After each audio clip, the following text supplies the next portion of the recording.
qu'une nouvelle constitution conçue, élaborée par les Congolais soit mise en place. On n'y arriva pas. Alors, lorsqu'on est 3 mois après, tout a basculé. Vous voyez d'où c'est parti?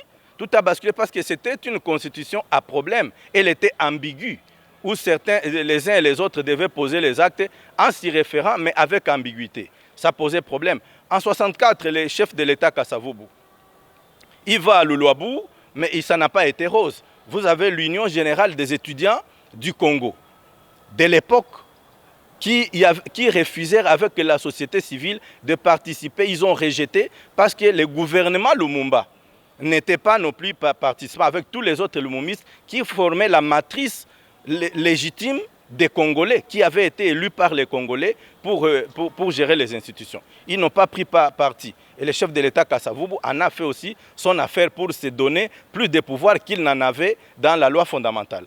Oui ou non, les problèmes continuent. Alors, il y a eu problème. Alors, lorsqu'on va, on évolue, on vient à le président Mobutu et il met tout à moule, il fait sa constitution à lui, qu'il le révisa autant de fois qu'il a voulu. Et là, vous savez, c'est une constitution du mouvement populaire de la Révolution. Il n'y a pas autant de choses à dire là-dessus. Vous savez, c'est le parti unique. Alors, c'était la constitution d'un parti politique institutionnalisé. Alors, le président Laurent Désiré Kabila arriva avec la révolution sous l'AFDEL. C'est avec le décret-loi de quelques phrases qu'il gouverna la République démocratique du Congo. En disant, les partis politiques sont en poche, nous remettons d'abord de l'ordre par voie révolutionnaire. Lorsque l'ordre sera rétabli, nous verrons comment est-ce qu'une constitution proprement congolaise avec un parlement congolais pouvait être mise en place. Oui ou non, les problèmes demeurent. Mais alors finalement, Laurent Désiré Kabila mourut de la manière que vous connaissez, par assassinat, le martyr. Alors finalement, nous allons avec des institutions de fait. C'est le président Joseph Kabila qui vint au pouvoir par la voie que vous connaissez, par cette voie de fait. C'est alors que cela appela des rébellions, des divisions et autres, et qu'on a là à Sun City pour les dialogues dits inter-congolais. Mais alors, c'est ces dialogues-là qui pondent la constitution que nous avons là. Le parlement qui est mis en place est dit parlement sui generis. Ce n'est pas un parlement élu par les Congolais, c'est un parlement où on a nommé, où les belligérants ont désigné les leurs pour protéger. C'est pourquoi les lacunes sont nombreuses là-bas. Quand on parle par exemple de la retenue à la source dans la Constitution, c'est l'esprit belligérant. Chaque belligérant voulait rester dans son coin. Il présageait déjà qu'il créerait des problèmes et qu'il resterait dans leur coin pour retenir à la source les ressources. Est-ce qu'aujourd'hui, c'est là la mayonnaise prend? Non. On parle du concept de rétrocession. Mais rétrocession n'est pas dans la Constitution. C'est un concept impropre, inconstitutionnel. Mais le concept retenu à la source n'est pas d'application parce que ce n'est pas possible. Parce qu'il n'y avait pas réalisme. Parce que la conception n'était pas au départ congolaise. Ni l'élaboration, nonobstant la participation de certains cadres congolais à la rédaction. Un rédacteur n'est pas un concepteur. Lorsque Saint Paul qui ont dit épître de Jésus-Christ, évangile de Jésus-Christ selon Saint Matthieu. Selon Saint Matthieu, selon Saint Marc, Saint Jean et Saint Luc. Mais l'évangile n'est pas l'évangile de Luc. Si Luc rédige, encore qu'il ne rédigea pas, mais il y a un inspiré qui vient rédiger. Est-ce que les rédacteurs et les concepteurs, lorsque nous sommes au culte, à l'église catholique, là on dit Bampangi ya indinga nzambi, oh liloba ya nzambi. Est-ce qu'on dit oh liloba ya Sangotel, ou bien liloba ya Saint Paul ou ya Saint Marc? On dit liloba ya nani? Les rédacteurs n'est pas les concepteurs. Le problème est au niveau de la conception. Quelle est la constitution que les Congolais ont déjà eu à concevoir? Le problème, c'est au niveau de la conception congolaise. L'expertise peut provenir de partout, ça, ce n'est pas un problème. Autant que les Congolais peuvent participer, le professeur André Mbata, le professeur Bochab, le professeur Essambo, le professeur Jacques Njoli ont déjà été sollicités plusieurs fois, avant et les autres aînés, ont été sollicités dans différents pays pour participer à la rédaction. Mais ils ne sont pas allés concevoir. Ils pouvaient donner une expertise, une contribution. Mais la conception était de là où on les appelle. Alors, on en arrive là. Maintenant, le Parlement sui generis. Le texte est allé au référendum. Mais au référendum, ce n'était pas un texte conçu par les 450 tribus ou ethnies dont on parle. Par quelle voie ces tribus-là étaient en fait mises à contribution pour que l'on décèle tous les vécus, les sociologiques. Les sociologiques congolais n'est pas dans la Constitution. Et cette fois-ci, ça va se passer comment pour que cette sociologique participe? J'y arrive parce que vous avez dit le chef de l'État a parlé du référendum. Mais il y a tout un mécanisme, il y a tout un processus pour y arriver. Alors là, je vais vous donner l'historique, les péripéties, pour vous démontrer le mal congénital qui n'a jamais été jugulé. Nous sommes du Parti Lumus Unifié, cette même constitution de 2006, ici au Palais du Peuple. Mais les Palous n'avaient que 4 députés désignés qu'on lui attribuait autant que l'UDPS. En avait également 4. Mais l'UDPS déclina même cette offre-là. Les Palous y participaient tout de même. Avec 4 députés désignés, les belligérants en avaient des centaines. Vous pouvez vous rendre compte. Et les Palous votant non, ici au Palais du Peuple, à l'Assemblée nationale, contre cette constitution en vigueur.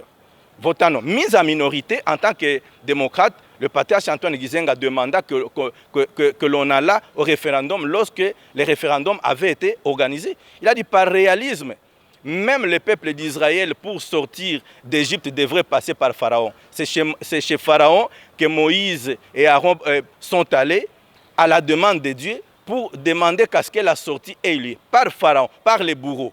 En Afrique du Sud, Nelson Mandela ne passa pas outre pour arriver là, si ce n'était pas par Frédéric de Klerk. C'était par le pouvoir d'apartheid, avec la collaboration pour arriver aux élections. Maintenant, les Sud-Africains devraient décider et on en est là jusqu'à ce jour.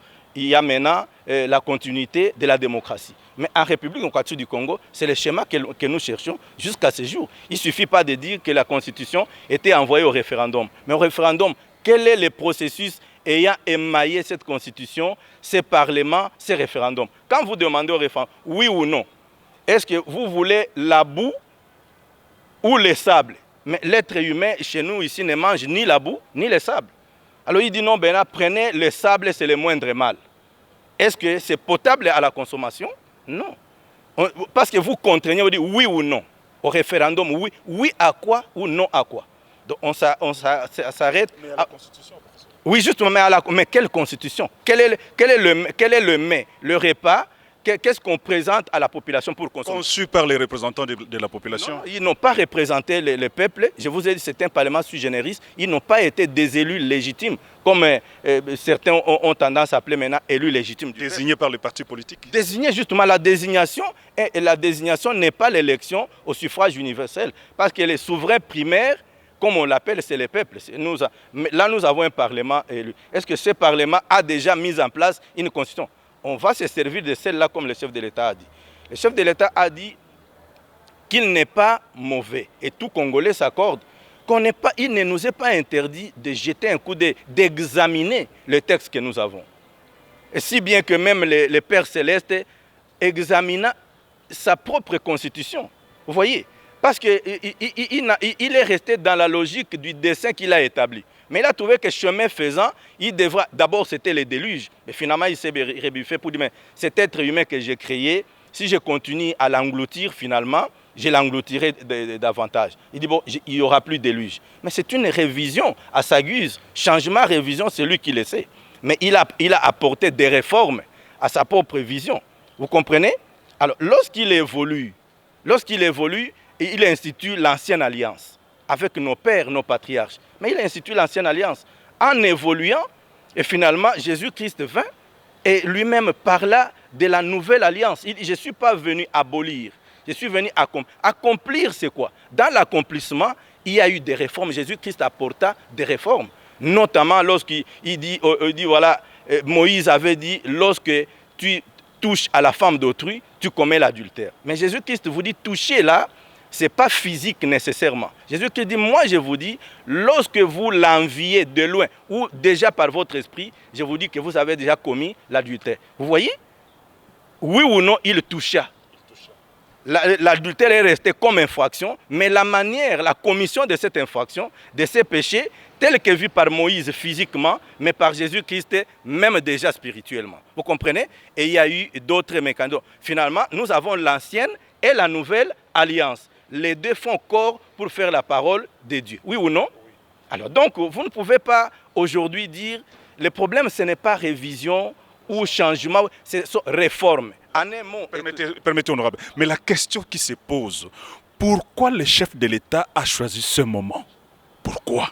Non, il ne venait pas de choisir ce moment, mais le chef de l'État a déjà eu, il vous rappelle que lui, il est UDPS et que l'UDPS l'avait dit, tout en n'étant pas encore au pouvoir, avait projeté pour dire, une fois l'UDPS au pouvoir, le texte fondamental sera retouché. Et moi, je vous dis, je suis du parti Lommis Unifié. Nous sommes précurseurs même de l'UDPS.